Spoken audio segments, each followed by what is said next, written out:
بسم اللہ الرحمن الرحیم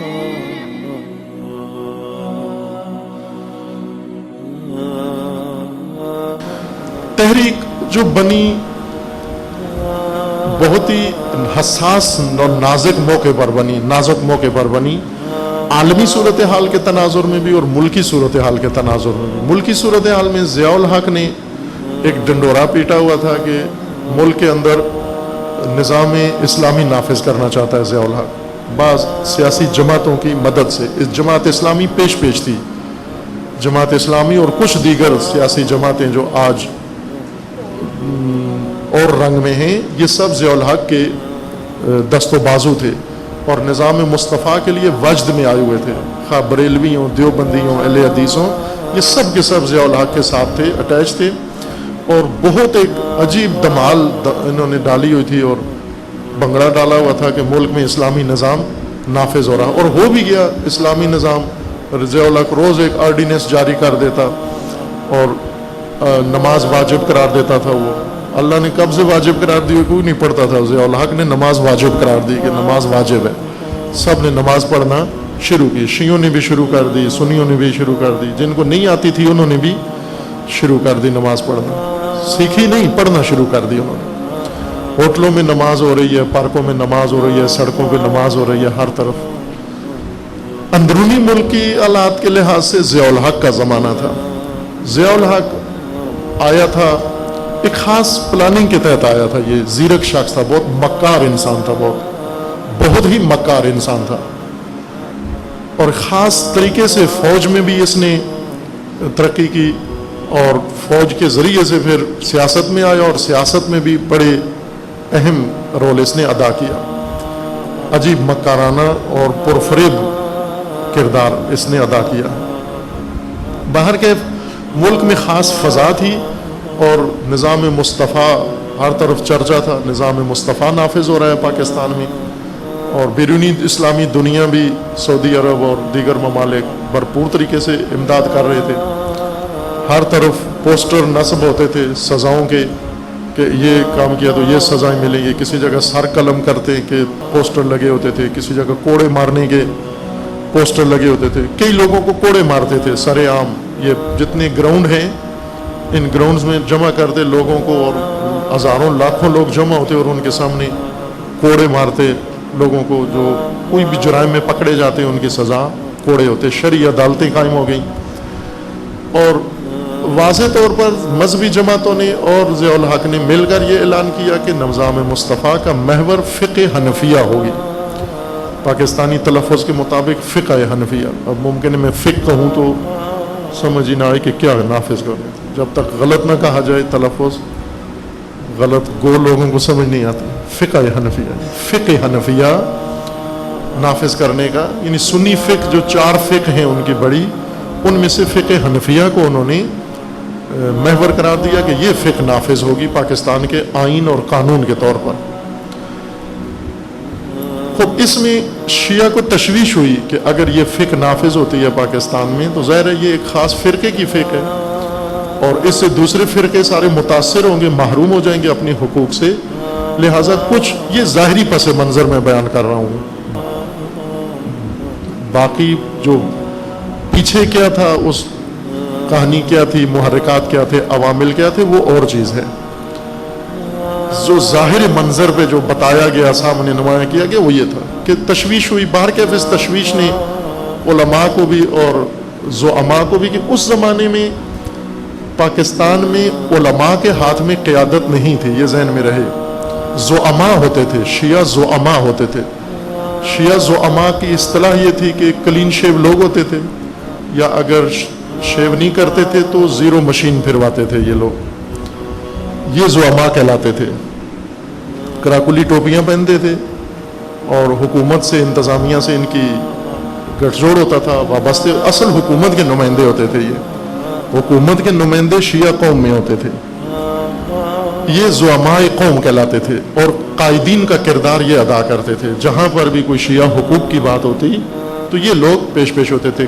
نہ قوم علماء کو قائد سمجھتی تھی، نہ علماء اپنے آپ کو قائد سمجھتے تھے، علماء قیادت کو ممنوع شجرہ سمجھتے تھے، انہونی بات سمجھتے تھے، خواب و خیال سمجھتے تھے، اور عوام علماء کے بارے میں جو ذہنیت رکھتے تھے وہ بہت غلط ذہنیت تھی۔ علماء کو وہ دوسرے پیشوں کے ساتھ شمار کرتے تھے، یعنی علماء بھی دوسرے پیشوں کی طرح یہ بھی ایک پیشہ ہے، یہ پیشہ ور لوگ ہیں، یہ قیادت و زعامت و اس کے قابل نہیں ہے۔ لہٰذا کچھ مشہور شخصیات ہی ہم نام لینا مناسب نہیں سمجھتا ہوں میں کہ اس وقت کے بڑے بڑے زعماء کیا تھے۔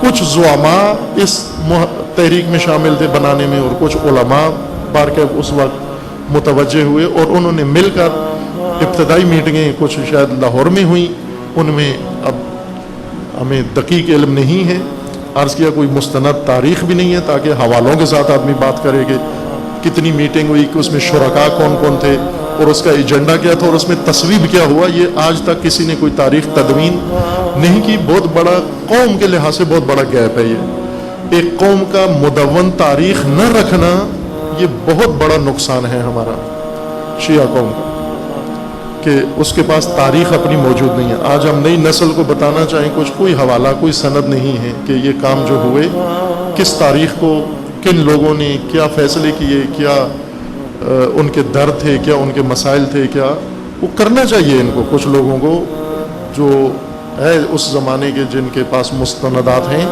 انہیں یہ کام حتماً کرنا چاہیے۔ کئی لوگوں کو ہم نے تجاویز پیش کی ہیں، عرض کی ہے، گزارش کی ہے کہ آپ لوگ سب کو چھوڑ چھاڑ کے صرف تاریخ تدوین کرو جو بھی آپ کے حافظے کے مطابق ہے، مستند تاریخ، وہ بھی خوابیں بیان نہ کرو کہ قوم گمراہ ہوگی اس سے، اپنی ذہنیت نہ لکھنا کتابوں کے اندر کہ یہ قوم کی گمراہی کا باعث بنے گا نئی نسل کا، مستند تاریخ تدوین کرو تاکہ آئندہ نسلیں اس کی روشنی میں سمجھ سکیں کچھ۔ باہر گیپ یہ کمی خلا شدید طور پر ہے یہ کہ پوری قوم کی کوئی تاریخ موجود نہیں ہے مستند۔ بکھر میں ایک اچھی خاصی تعداد جمع تھی، علماء، زعماء، عوام، سارے طبقات، اس کے اندر تنظیمیں تھوڑی تھی تنظیمیں اس وقت، لیکن جو تھیں وہاں حاضر تھیں۔ انہوں نے جناب مفتی صاحب کو قائد بنایا۔ محرک کیا بنا؟ ضیاء الحق کا نظام، ضیاء الحق کے اقدامات جو مذہبی احساسات اور مذہبی نعروں کے ساتھ ہو رہے تھے، جس میں شیعہ کو عدم تحفظ کا احساس ہو رہا تھا، اس لیے یہ لوگ وہاں جمع ہوئے اور انہوں نے وہاں پر ایک تحریک بنائی، تنظیم نہیں بنائی، تحریک بنائی ہے۔ تحریک نہیں تھی، تنظیم نہیں تھی، کوئی تنظیمی ڈھانچہ بھی نہیں تھا، تحریک تھی، ایک موومنٹ تھی، احتجاجی تحریک کہہ لیں یا ایک چیز کے خلاف آواز اٹھانا، یہ ایک تحریک تھی۔ اور اس کے رہبر سرپرست کافی نام پیش ہوئے، مختلف رد ہوئے، پھر باہر کے مفتی صاحب پہ اتفاق ہوا، بعض نے اس میں بھی اختلاف کیا۔ باہر کے مفتی صاحب خداوند تبارک تعالیٰ انہیں رحمت فرمائے اور ائمہ اطہار کے ساتھ محشور فرمائے، بہت جید شخصیت تھے، یہ قائد بنے۔ اور شیعہ قوم کے اندر پہلی دفعہ چونکہ ایک اس طرح کا اتفاق رونما ہو رہا تھا، بہت خوشی ہوئی، بہت ایک جذبہ، ایک کیفیت دیکھنے والی تھی شیعہ قوم کی پاکستان کے اندر، شہر شہر کے اندر ایک دھوم مچی ہوئی تھی۔ باہر کے بھرپور دورے ہوئے ان کے، بھرپور استقبال ہوئے ان کے، اور ایک دفعہ یہ تحریک بہت اپنے اوج پہ جا پہنچی، تحریک چلی، پھر خوب زہر جیسی اس کی صورتحال تھی، کرتے کرتے فوراً نیچے بھی آ گئی، تحریک میں دم خم ختم ہو گیا اور صرف اب بیانات کی حد تک زندہ تھی۔ اس دوران پھر ایک اور واقعہ یہ رونما ہوا کہ عراق میں شہید صدر کی شہادت ہوئی، ظاہر اور ان کے چیلم پر اسلام آباد میں کنونشن رکھا گیا، پہلے ایک مجلس رکھی گئی، پھر بزرگان نے مل کر یہ فیصلہ کیا کہ قومی کنونشن کی شکل اس کو دی جائے، اور وہ قومی کنونشن عین وقت پہ احتجاجی تحریک میں بدل گیا، اور ایک بڑی تعداد اس میں بھی جمع ہوئے اسلام آباد کے اندر، چونکہ دارالخلافہ تھا۔ جب احتجاجی شکل اس جلسے نے اختیار کی، پورے پاکستان سے سب طبقات تھے اس کے اندر، ذاکرین تھے، خطباء تھے، ملنگ تھے، علماء تھے، تنظیمیں تھیں، ہر طبقہ تھا بالآخر اس کے اندر، یہ سب کے سب جمع ہوئے، اور فیصلے جیسے ہوتے گئے، اس آنی فیصلے ہوتے تھے فوری، پہلے سے طے شدہ کچھ بھی نہیں تھا، وہیں پر بیٹھتے کہ اب پبلک اتنی ہو گئی ہے تو یوں کیا جائے، ایسے ہو گیا تو اب ایسے ہی کیا جائے. باہر کے عین وقت پہ فیصلہ ہوا کہ اس کو احتجاج کیا جائے. احتجاج کے لیے سیکریٹریٹ پر جایا جائے. سیکریٹریٹ پہ چلے گئے, وہاں 1-1.5 دن وہاں قیام ہوا اور اچھا خاصا ایک ایشو بن گیا دنیا میں. ضیاء الحق کے حکومت پہ بہت بڑا دباؤ آیا, بہت بڑا دباؤ پیدا ہوا اس کے اوپر.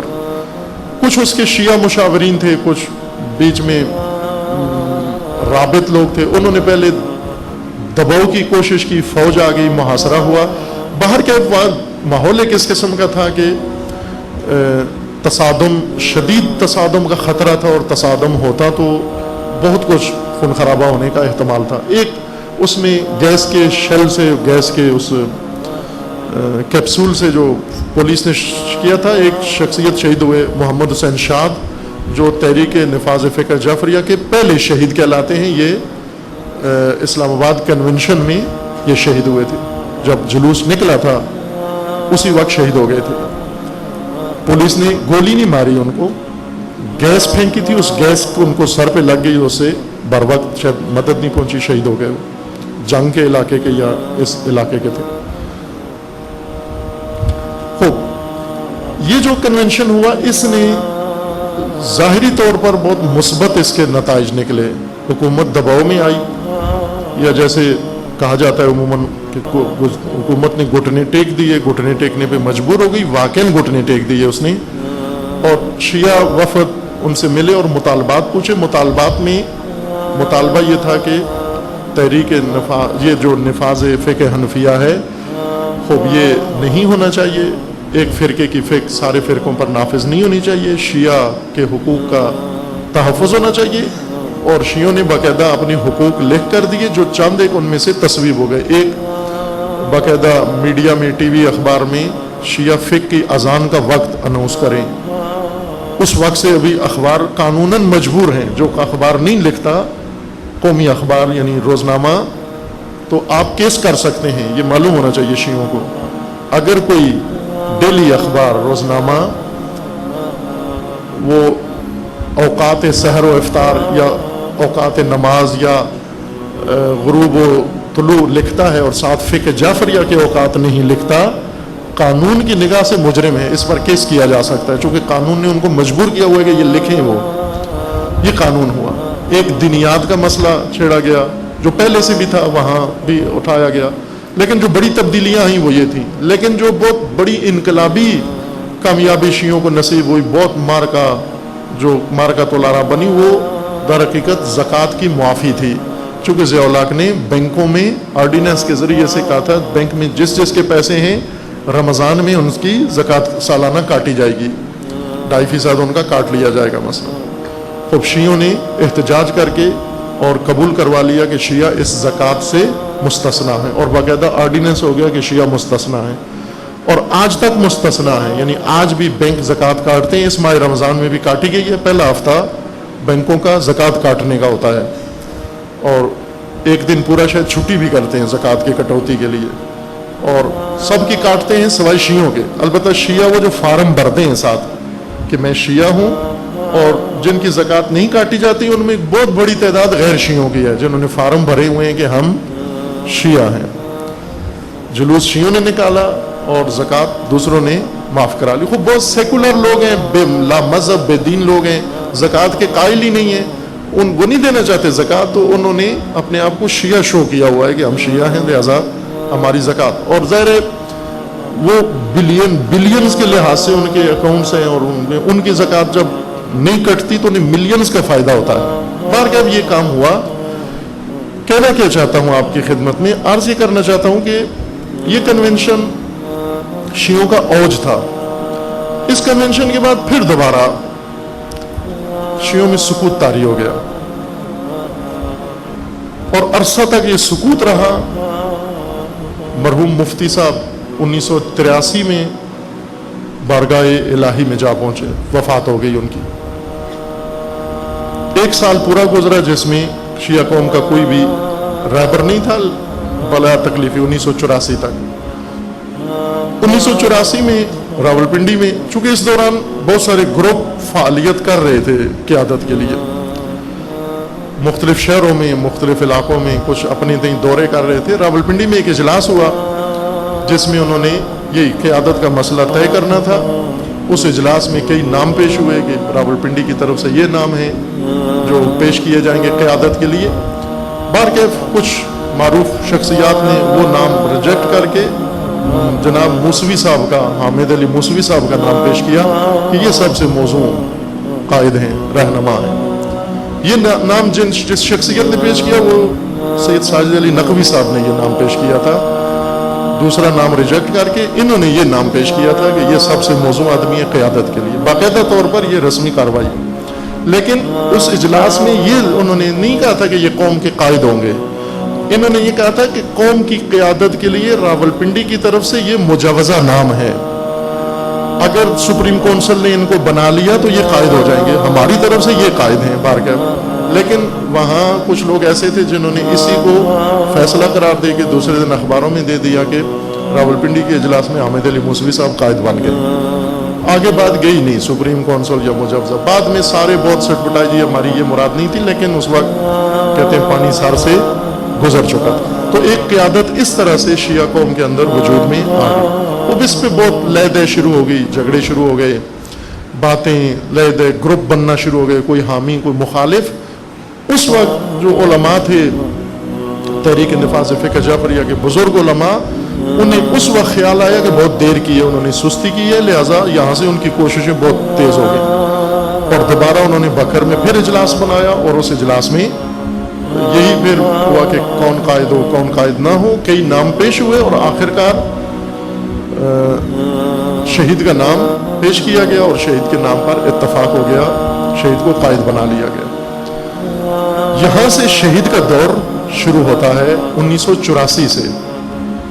قیادت کا دور شروع ہوتا ہے. پاکستان کی شیعہ قوم میں شہید متعارف ہوتے ہیں، اس سے پہلے کوئی بھی نہیں جانتا تھا. حتیٰ بہت سارے شرکائے اجلاس جنہوں نے شہید کی قیادت کے لیے ہاتھ کھڑا کیا یا صلوات پڑھی تو وہ بھی جانتے نہیں تھے یہ کون ہے یہ جس کے لیے. چونکہ طریقہ کار یہ ہوتا تھا کہ کچھ بزرگ شخصیات، بزرگ ہستیاں ایک کا نام لیتے تھے، باقی سارے کہتے تھے ٹھیک ہے جس کا یہ نام لے ہم اسی کے حامی ہیں. تو اسی طریقہ سے انہوں نے کیا کہ انہوں نے ان کا نام پیش کیا، باقیوں نے صلوات پڑھ دی. بعد میں خبر ہوئی کہ یہ کون شخصیت ہے، بار کے آشنائی آہستہ آہستہ شہید کے متعلق ہوتی چلی گئی. یہاں تک آپ توجہ کریں کہ 1979 میں تحریک بنتی ہے اور 1984 تک شہید کے زمانے تک تحریک چلتی ہے. شیعہ قوم کا ایک سفر ہے ہم زمان. یہ بالکل عین وہی دن ہے جب ایران میں انقلاب آتا ہے. 1979 میں ایران میں انقلاب آتا ہے اور چند ماہ کے فاصلے سے یہ سب کچھ ہوا. فروری میں انقلاب آیا ظاہراً، اپریل میں یہ بکر کا اجلاس ہوا. اگر تاریخوں میں، چونکہ مجھے ذہن میرا تاریخوں کے لحاظ سے صحیح نہیں ہے، دقیق ذہن میں نہیں رہتی تاریخیں، لیکن جہاں تک میرا حافظہ مدد کرتا ہے وہ یہی ہیں تاریخیں کہ اپریل میں بکر میں اجلاس ہوا اور فروری میں، پہلے فروری میں انقلاب آ چکا تھا. اتنا بڑا اجتماع بکر میں شیعہ قوم کا ہوا جس میں انقلاب کا ذرا برابر کوئی اثر نہیں تھا. کوئی انقلاب کی نمائندگی نہیں کر رہا تھا، بالکل مطلقہ خاموشی تھی. اتنا بڑا تاریخ کا، صدیوں کی تاریخ کا ایک اہم واقعہ رونما ہوا ہے، وہ بھی شیعہ قوم کے اندر، شیعہ مکتب کے اندر، ایک شیعہ فقی کے ہاتھوں، ایک شیعہ مملکت کے اندر. اور ادھر پڑوس میں شیعوں کا اجتماع ہو رہا ہے، اتنا عظیم اجتماع، لیکن اس میں آشنائی نہیں تھی. اکثر امام خمینی سے بھی آشنا نہیں تھے. باہر کے عملی طور پر جو بکر کے اندر ہوا تھا اجلاس، اس کے اوپر انقلاب کی کوئی تاثیر نہیں تھی، کوئی نمائندگی نہیں تھی، کوئی بات نہیں تھی، کچھ بھی نہیں تھا. اور جو بعد میں بکر اجلاس کے بعد جو سفر شروع ہوا اس میں جو مطالبات تھے تحریک کے وہ یہی تھے، اور قومیات مد نظر تھیں. شیعہ قوم تھی اور شیعہ قوم کے حقوق کی بات تھی. چونکہ ضیاء الحق کے نظام کی وجہ سے شیعہ قوم اور شیعہ قوم کے حقوق کا تحفظ کا کھٹکا پیدا ہوا، اس لیے جو تحریک وجود میں آئی تھی اس کے مد نظر فقط قومیات تھیں اور کوئی چیز مد نظر نہیں تھی ان کی. یہ قومیات کے تحفظ کے لیے بننے والی تحریک تھی. جو چند معین مطالبات تھے ان کے، کہ جن میں سے سب سے بڑا مطالبہ یہ تھا کہ ایک خاص فرقے کی دوسرے فرقوں پر نہ ٹھونسی جائے، اور یہ کہ جو بھی یہ کریں اس میں شیعہ محفوظ رہیں، ان کی زد میں نہ آئیں۔ شہید کے یعنی 1984 تک حتیٰ اسلام آباد کنونشن بھی ہوا، اسلام آباد کنونشن میں بھی اگرچہ امام خمینی کی تصویریں تھیں، شہید صدر کے نام پر کنونشن ہو رہا تھا، لیکن نہ شہید صدر کا کہیں نام اس میں پورے کنونشن میں تھا، اور نہ کوئی امام کا، نہ کوئی فکر، نہ انقلاب، کسی قسم کا کوئی اس میں انقلاب کا سایہ نہیں تھا۔ لیکن باہر یہ تأثر پڑا، چونکہ ادھر ایران میں انقلاب آیا، ایک بہت بڑا انقلاب جس نے دنیا میں سنسنی پھیلا دی، اور اس کے ساتھ ہی 2 سال پہلے سال ہی بکھر میں شیعہ جمع ہوئے اور 2 سال بعد اسلام آباد میں جمع ہوئے، اتنا بڑا عظیم کنونشن کیا۔ باہر کی دنیا میں حکومت اور ایجنسیاں اور مخالف فرقے، ان کو یقین ہو گیا کہ اس اجتماع اور اس حرکت اور اس تحریک کے تعلقات ہیں اس انقلاب کے ساتھ، اس کے روٹ ہیں وہاں پر، یہ اس سے متاثر ہو کر یہ کام کر رہے ہیں، جبکہ ایسا نہیں تھا۔ ضیاء الحق نے جو فضا بنائی تھی اس کا رد عمل ہو رہا تھا، انقلاب سے متاثر ہو کر کچھ بھی نہیں ہو رہا تھا، چونکہ انقلاب سے یہ بھی ذہن میں رہے کہ انقلاب کے حامی تھے، سارے شیعہ انقلاب کے حامی تھے، مثلا ذاکرین بھی انقلاب کے حامی تھے، خطبہ بھی انقلاب کے حامی تھے، ملنگ بھی انقلاب کے حامی تھے، اور علماء بھی انقلاب کے حامی تھے۔ جتنے آج انقلاب کے مخالف ہیں یہ سب انقلاب کے حامی تھے اس وقت، اسی وجہ سے کہ شیعہ انقلاب ہے، ایک شیعہ فقیہ ہے، شیعہ ملک میں آیا ہے، شیعہ قوم کا انقلاب ہے، سب کے سب حامی تھے۔ لیکن عملی طور پر انقلاب کے کوئی اثرات نہیں تھے ان حامیوں کے اوپر بھی، نہ کوئی رابطہ تھا انقلاب کے ساتھ، نہ کوئی انقلاب کی ترجمانی ہو رہی تھی، کوئی نمائندگی ہو رہی تھی، نہ ادھر سے کوئی انقلاب کے لیے کوئی کوشش تھی کہ پاکستانی قوم کے لیے کوئی انقلابی آگاہی کے لیے کوئی قدم اٹھایا جائے، نہ ادھر سے کوئی خصوصی کام ہو رہا تھا۔ جوانوں میں البتہ تھی ایک آگاہی، اس کی وجہ یہ تھی کہ جوانوں میں کچھ افراد بھی تھے اور کچھ گروپ بھی تھے، جو تنظیمیں تھیں جن کا رابطہ تھا انقلاب کے ساتھ، لیکن محدود سطح پر جوانوں کے اندر انقلاب کے لیے آگاہی بڑھتی جا رہی تھی دن بدن، اور انقلابی جذبہ ان کے اندر موجود تھا، لیکن عوام کی سطح پر کچھ بھی نہیں تھا۔ اگر تھوڑی بہت آگاہی تھی تو بہت محدود سطح پر جوانوں کے اندر موجود تھی۔ یہ سب اس لیے نقل کیا آپ کی خدمت میں کہ بتانا چاہتا ہوں کہ شہید نے کیا کیا آ کر۔ شہید جب اقتدار سنبھالا یا قیادت سنبھالی قوم کی، شیعہ قوم کی، سب سے پہلا کام شہید نے یہ کیا آ کر کہ شیعہ قوم کی دلچسپی جو ساری قومیات کے اندر تھی، قومیات سے اس کی دلچسپی بحال رکھنے کے ساتھ ساتھ نظریات کی طرف بھی شہید نے رخ موڑا اس کا۔ شہید نے در حقیقت ٹریک چینج کیا، خط بدلا، تحریک کا خط بدلا۔ شہید نے جس خط پہ روایتی طور پر تحریک جا رہی تھی، شہید نے ایک دم اس خط کو بدل کے شہید لے آئے اس کو نظریاتی خط کے اوپر، چونکہ خود شہید پاکستان میں نادر شخصیات میں تھے جو جنہیں انقلابی شخصیت کہا جا سکتا ہے، نہ انقلابی حامی۔ انقلابی حامی بہت تھے لوگ، عرض کیا، جو بعد میں مخالف ہو گئے، اور عرض کروں گا کہ ہوتا ہے یہ کام۔ آغاز میں اہل سنت بھی حامی تھے، جماعت اسلامی سب سے پہلی جماعت ہے دنیا میں جس نے انقلاب کو مانا اور مبارکباد پیش کی انقلاب اسلامی کے لیے۔ پاکستان مانا اور جماعت اسلامی اور دیگر تنظیموں نے قبول کیا، لیکن بعد میں آہستہ آہستہ جدا ہو گئے۔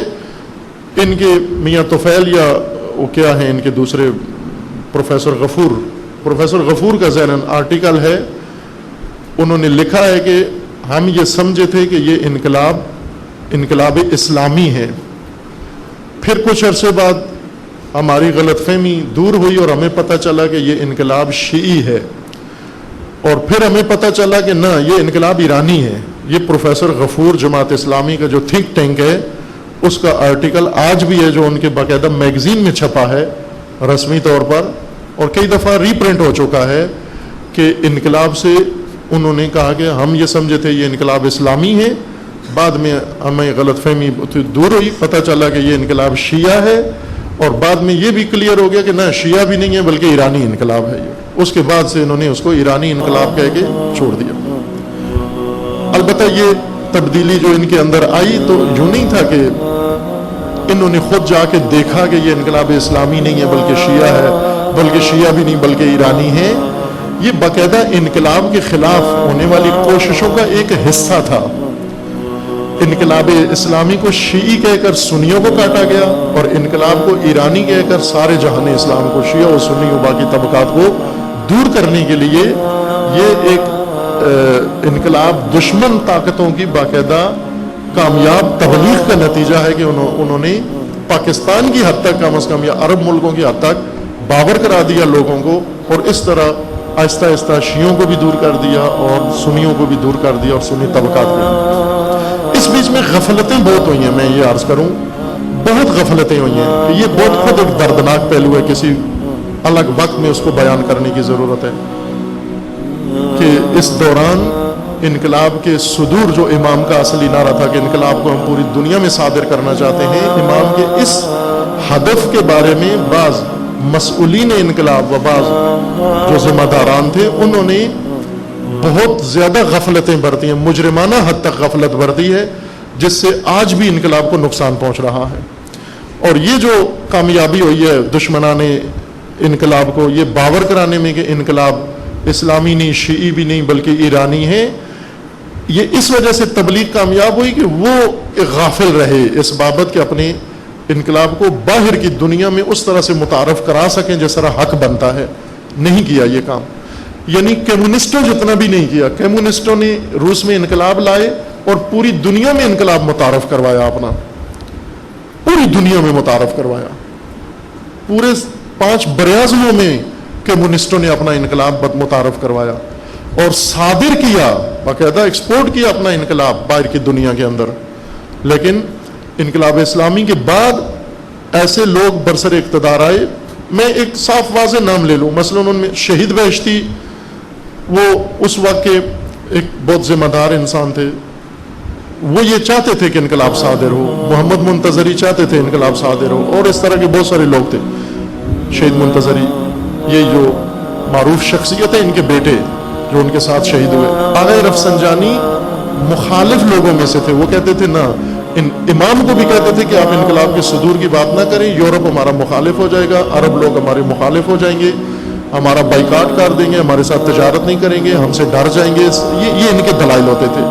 اور ان دلائل کی وجہ سے انہوں نے یہ روک دیا یہ سلسلہ کہ نہیں ہونا چاہیے، انقلاب کے صدور کی بات نہیں ہونی چاہیے، لہٰذا اس سے بہت بے تحاشا نقصان پہنچا ہے۔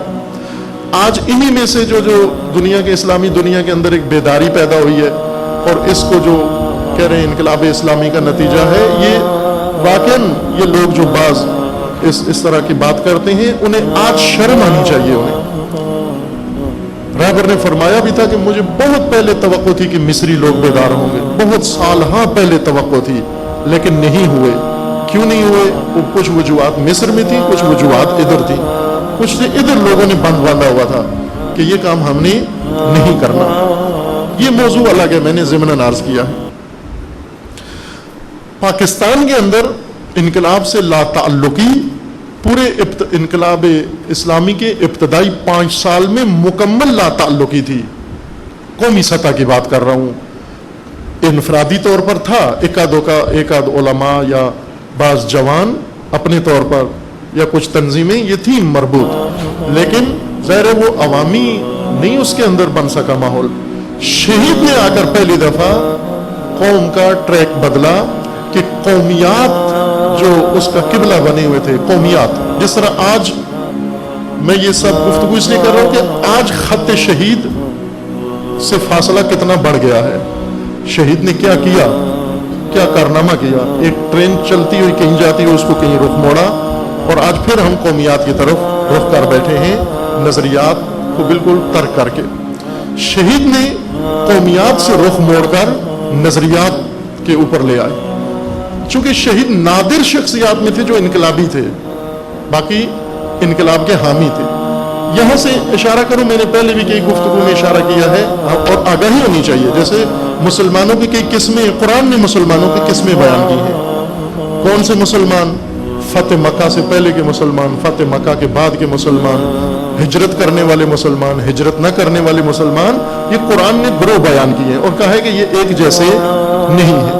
جو جنگ بدر میں شریک تھے وہ مسلمان، جو جنگ بدر میں شریک نہیں ہوئے وہ مسلمان. ان سب کو قرآن نے کیٹیگریز بنائی ہیں کہ یہ ایک جیسے نہیں ہیں. یہ مجاہدین اور غیر مجاہدین یہ ایک جیسے نہیں ہیں.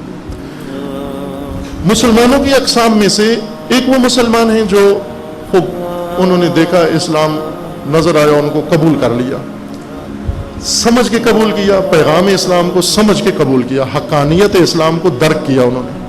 کچھ وہ مسلمان تھے جو حقانیت اسلام کو سمجھا نہیں، چونکہ باپ مسلمان ہوا، بیوی بھی ساتھ مسلمان ہو گئی، بیٹا بھی ساتھ مسلمان ہو گیا، دیکھا دیکھی مسلمان ہو گئے. یہ تقلیدی مسلمان تھے، طبعی مسلمان، جنہوں نے سمجھا نہیں لیکن اعتماد تھا کسی اور پر، وہ تبدیل ہوئے، چلو ہم بھی سمجھتے ہیں کہ ٹھیک ہی ہوگا.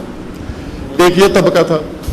ایک وہ طبقہ تھا جو جنہوں نے اسلام کی خاطر قربانیاں دی ہیں، سخت دور گزارا ہے، مکی دور انہوں نے گزارا ہے، شدید قربانیاں اسلام کی خاطر، کٹن مراحل کے اندر جنہوں نے قربانیاں دی ہیں. کہ 10 رمضان کو جناب خدیجہ سلام اللہ تعالیٰ علیہا کے روز وفات یہ عرض کیا تھا کہ حضرت خدیجہ کی عظمت کا راز جو رسول اللہ نے بنایا ہے وہ یہ تھا، بصیرت تشخیص میں اور استقامت جو رسول اللہ کے ساتھ جناب خدیجہ نے دکھائی. ان دو چیزوں نے رسول اللہ کی نگاہوں میں خدیجہ کو بہت عظیم بنایا ہوا تھا.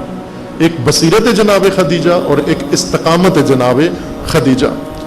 اگرچہ بعض لوگوں کو یہ شبہ ہے کہ رسول اللہ کی نگاہوں میں حضرت خدیجہ کا احترام ان کی ثروت کی وجہ سے تھا، مال کی وجہ سے تھا، نہ، بصیرت اور استقامت کی وجہ سے رسول اللہ کی نگاہوں میں باعظمت تھی یہ خاتون.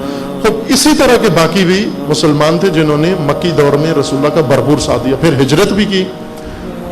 کچھ قائم رہے، کچھ پھر ظاہر ابتدائی دور اچھا گزرا اور بعد میں چھوڑ دیا، انہوں نے استقامت چھوڑ دی. جس طرح عبد الرحمن ابن عوف ایک بڑی شخصیت ہے، ان کا یہ کہنا ہے کہ جب ہمیں مصائب کا امتحان تھا تو ہم کامیاب ہو گئے، اور جب نعمتوں کا امتحان شروع ہوا تو فیل ہو گئے. یعنی مصائب جب اللہ نے ڈالے ہم پر تو ہم نے بھرپور ساتھ دیا، استقامت دی، لیکن جب مدینے میں آئے حکومت قائم ہو گئی، بیت المال بھر گیا، نعمتیں آ گئیں، ہم سب ناکام ہو گئے. اب یہ ہوا، تبدیلی آئی. یوں نہیں کہ اب کچھ اول سے ہی خراب تھے، بعد میں ان کے اندر تبدیلی آئی، لیکن اول میں رسول اللہ کا ساتھ دیا انہوں نے. ایک گروہ ہے جن کو رسول اللہ نے مؤلفۃ القلوب کہا ہے، مؤلفۃ القلوب.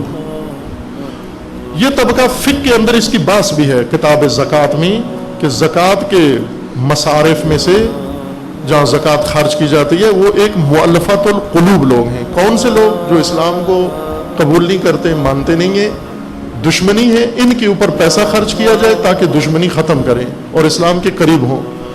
چونکہ اسلام کے اندر جاذبہ ان کو نظر نہیں آتا، بیت المال کے اندر جاذبہ ان کو نظر آتا ہے.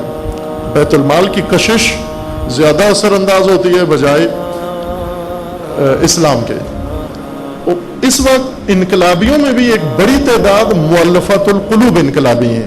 مؤلفۃ القلوب انقلابی کون سے انقلابی ہیں؟ جنہیں انقلاب سمجھ میں نہیں آیا، نہ انقلاب سے کوئی دلچسپی ہے، لیکن جو فوائد ہیں انقلاب کی حمایت کے، بہت سارے فوائد ہیں، تو وہ فوائد انہیں حامی انقلاب بنا دیا. اور یہ مؤلفۃ القلوب، اسلام میں مؤلفۃ القلوب کی مثال ابو سفیان اور آل ابو سفیان ہیں. ابو سفیان مؤلفۃ القلوب مسلمان ہیں، یعنی اسلام کی خاطر مسلمان نہیں ہوا، بیت المال کی خاطر مسلمان ہوا. رسول اللہ نے فتح مکہ کا جتنا وہ تھا ان کو معاف کیا سب کچھ، اور حنین کی ساری غنیمتیں جنگ حنین کی ابو سفیان کو دے دی. اور مسلمانوں کو بہت تعجب ہوا رسول اللہ کے صحابہ کو کہ جنگ ہم نہیں کی ہے، لڑے ہم ہیں، اور جب مال غنیمت جو ہمارا حق تھا وہ اٹھا کے ان کو دے دیا. وہ ہوتا ہے کبھی زحمت انقلابی کرتے ہیں، ساری دوڑ دھوپ انقلابی کرتے ہیں، کریڈٹ مؤلفۃ القلوب کو دے دیا جاتا ہے. وہ ہونا چاہیے، یہ رسول اللہ نے کیا ہے یہ کام. لیکن یہ مؤلفۃ القلوب کبھی صداقت سے اسلام کے حامی نہیں ہوئے، انہوں نے بہت نقصان بھی پہنچایا بعض نے. لیکن یہ حکم ہے ایک رسول اللہ نے کیا بھی ہے. اور انقلاب کے لیے بھی بہت سارے مؤلفۃ القلوب انقلابی ہیں. مؤلفۃ القلوب کچھ لوگ حامی ہیں انقلاب کے، کیوں کہ شیعہ انقلاب ہے، خوب جو چیز شیعہ ہو وہ ٹھیک ہے، ہر چیز شیعہ ٹھیک ہے، شیعہ جو بھی کرے ٹھیک ہے. یہ خوب یہ ایک تعصباتی نگاہ ہے، ہر فرقہ رکھتا ہے. سنی جو کرے سنی کو پسند ہے، شیعہ جو کرے شیعہ کو پسند ہے. کوئی کام کرنے سے پہلے مثلا کہے گا فلاں نے یہ کام کیا ہے، ایک دم بفر جاتا ہے، غلط کام کیا اس نے، ایسا تیسا فلاں، کیوں کیا اس نے؟ اگر اسے کہیں نہیں بھائی کرنے والا شیعہ تھا، کہتے ہیں اچھا پھر ٹھیک تھا، صحیح کیا اس نے. اگر اپنا مومن بھائی تھا پھر ٹھیک کیا اس نے، ورنہ اگر مومن نہیں تھا بہت غلط کام کیا اس نے. اب یہ تعصباتی نگاہ ہے، چونکہ یہ بعضوں کو یہ حمایت کی وجہ تھی کہ شیعہ انقلاب ہے مثلا، یا بعضوں کو اصل انقلاب سمجھ میں نہیں آ رہا تھا کہ انقلاب کیا ہے، ولایت فقیہ کیا ہے، نظام کیا، یہ معلوم ہی نہیں تھا، یہ سمجھ میں نہیں آ رہا تھا انہیں، اس وجہ سے حامی ہو گئے. جب سمجھ میں آنا شروع ہوا تو پیچھے ہٹ گئے. پاکستان میں بھی ایسا ہی تھا، انقلاب کے حامی تھے بہت سارے لوگ، بہت سارے مؤلفات القلوب تھے. یہ مؤلفات القلوب آج ابو سفیانی حالت ان کے اوپر طاری ہو گئی، اور آل ابو سفیان کی بالکل دشمن انقلاب بن گئے، بالکل ہو بہو وہی جو آل ابو سفیان آئے کربلا میں آل رسول کو آ کے قتل کیا اور تحقیق کیا.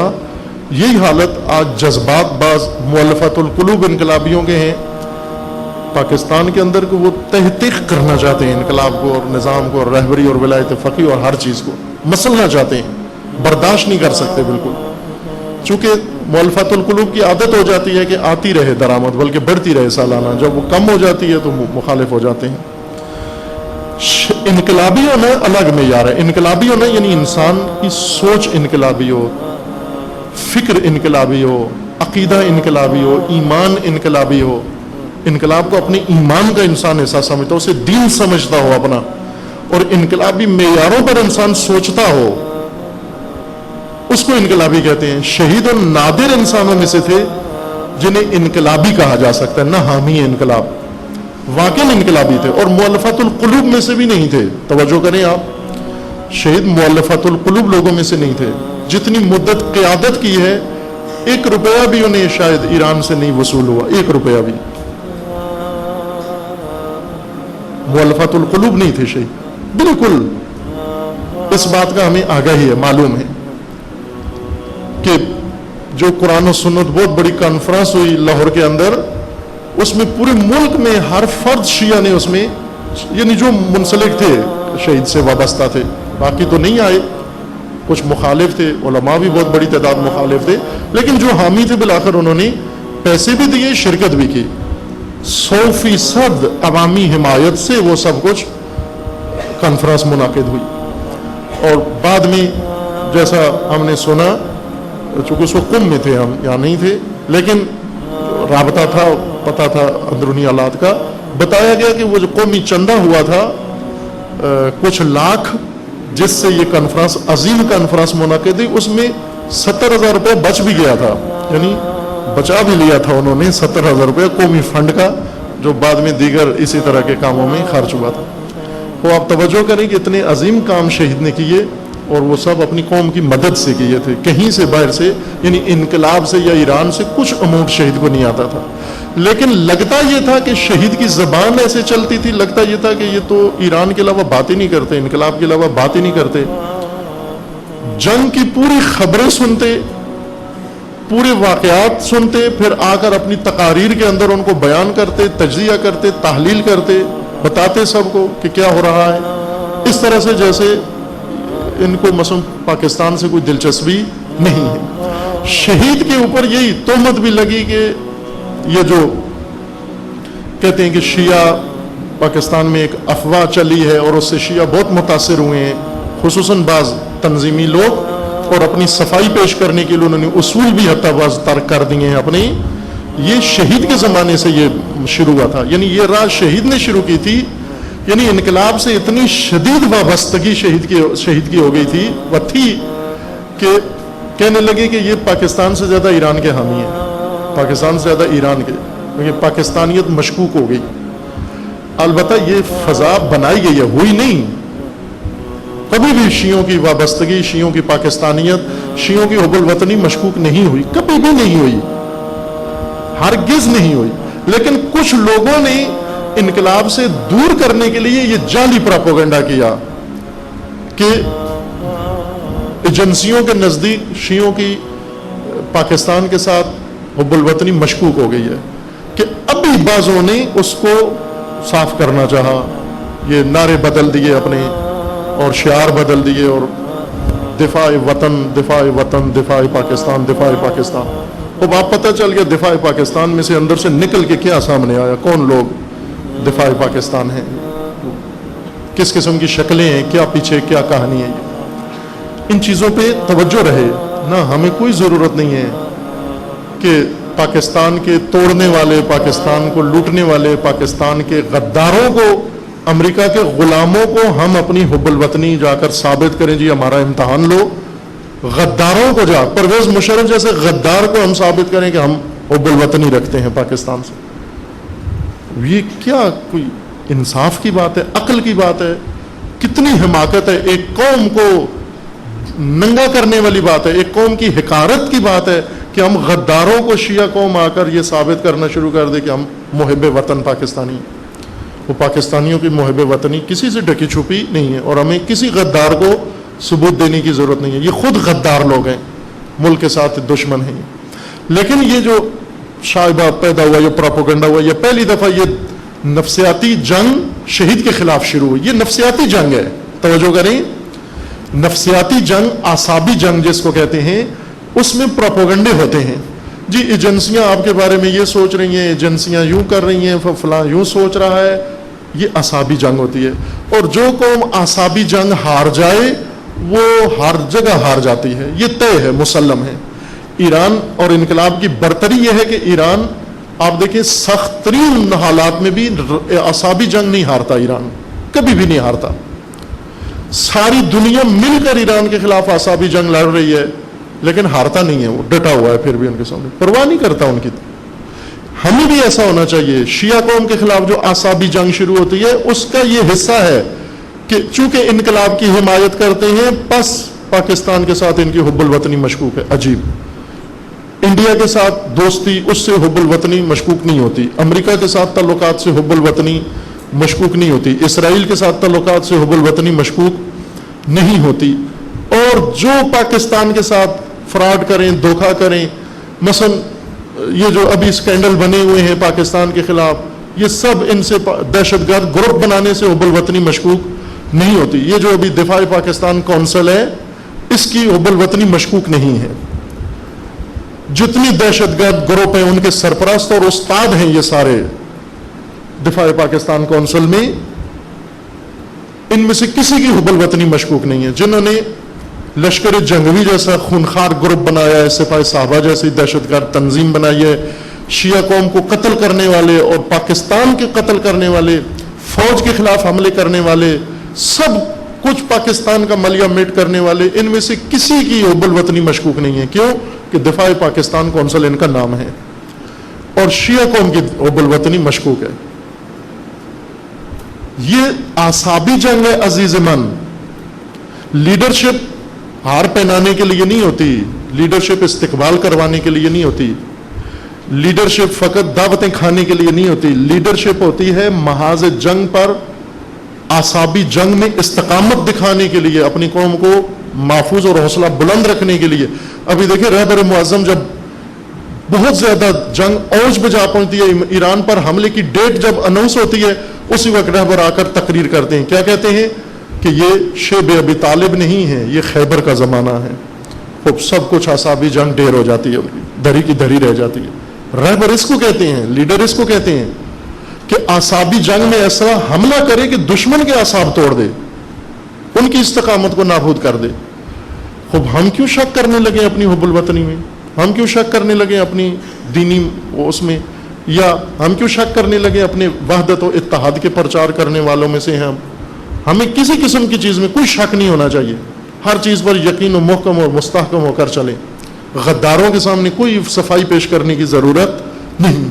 یہ اعصابی جنگ شہید کے خلاف شروع ہوئی تھی، لیکن شہید نے اعصابی جنگ میں کسی اعصابی جنگ میں شکست نہیں کھائی، نہ اندرونی نہ بیرونی. استقامت اور ببانگ دہل انقلاب اور خط امام و نظریہ امام کو آ کر پیش بھی کیا، متعارف بھی کروایا اور اس کی پاسبانی بھی کی. توجہ کریں، راہ شہید شہید کا کوئی اپنا الگ راستہ نہیں ہے عزیزمان، شہید نے کوئی راستہ نہیں بنایا اپنا.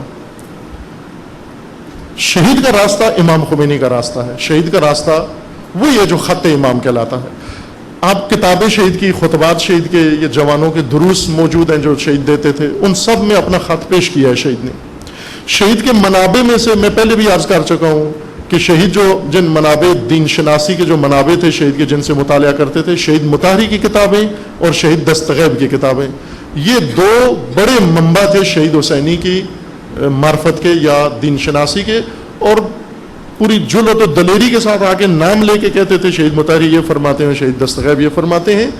کبھی بھی شہید نے کہا کہ میں یہ کہتا ہوں، یہ میرا اپنا اجتہاد ہے. نا، شہید ہمیشہ اپنے آپ کو ایک طالب علم سمجھا، اور جو اصل مفکرین تھے ان مفکرین سے جو سمجھا شہید نے آ کر اپنی قوم کو امانت کے ساتھ و دیانت کے ساتھ، بغیر کتمان کے، بغیر چھپائے بتا دیا. کسی چیز پہ پردہ شہید نے نہیں ڈالا، دلیری و جرأت و شجاعت کے ساتھ.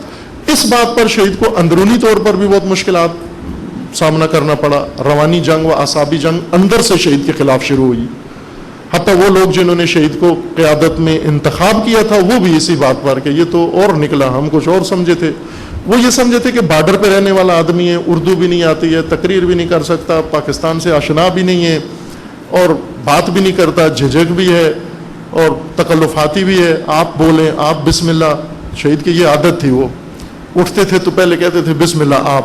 وہ سمجھتے تھے قیادت میں بھی یہی کریں گے، بسم اللہ آپ. لیکن شہید نے آداب و اخلاق میں تو کہا بسم اللہ آپ. کھانا کھاتے ہوئے نے کہا بسم اللہ پہلے آپ کھائیں، گاڑی میں بیٹھتے ہوئے کہا بسم اللہ آپ بیٹھیں. لیکن جب قیادت کا وقت ہوا تو کہا بسم اللہ میں خود.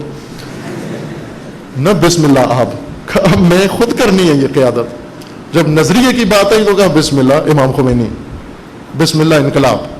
یہ بات ناگوار گزری، چونکہ وہ اس میں متوقع تھے کہ یہ بسم اللہ آپ کا جو قائل آدمی ہے یہ ہر جگہ کہے گا بسم اللہ آپ، تو ہم ہوں گے پھر یہ، چونکہ بول بھی نہیں سکتے. اور واقعہ ایسا تھا، شہید ابتدا میں جو اردو تھی ان کی تو سارے معزوز ہوتے تھے شہید کی گفتگو سے. اب میں محترمانہ لفظ استعمال کروں، ورنہ بعض تو اور ان مذاق مسخرہ کرتے تھے شہید کا جب شہید گفتگو کرتے تھے.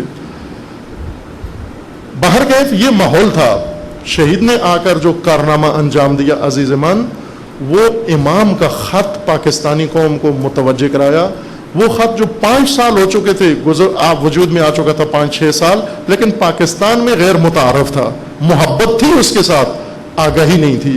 شہید نے آ کر جوانوں کو نظریہ انقلاب سمجھانا شروع کیا پڑھ کے کتابوں سے. شہید مطہری کی کتابیں پڑھ کے پہلی دفعہ نظریہ انقلاب شہید نے آ کر متعارف کروایا. شہید کا عنوان اگر مناسب ترین عنوان ہم انتخاب کریں، شہید پاکستان میں پاسبان خط انقلاب تھے.